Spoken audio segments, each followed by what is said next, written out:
Sekiranya anda bergaji RM5,000 sebulan tetapi perbelanjaan bulanan anda sebanyak RM5,100, anda tidak akan kaya walaupun anda bekerja selama 20 tahun lagi. Anda bukan sahaja tiada simpanan, malah anda berhutang setiap bulan.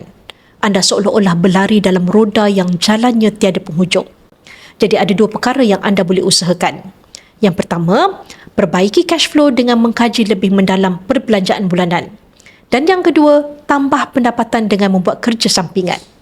Dengan dua perkara ini, anda bukan sahaja dapat mengukuhkan keuangan anda dengan simpanan, malah anda dapat memberikan ruang untuk anda selesaikan hutang dengan lebih cepat.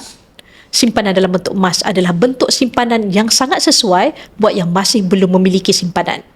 Ini kerana emas adalah untuk dikumpul dan disimpan, duit untuk anda belanjakan. Jika anda ingin memperbaiki keuangan anda dan keluarga, masih belum terlambat untuk anda bertindak. Dengan Public Gold, anda boleh mulakan langkah pertama dengan berdaftar tanpa sebarang caj dan aktifkan akaun dengan simpanan pertama serendah RM100.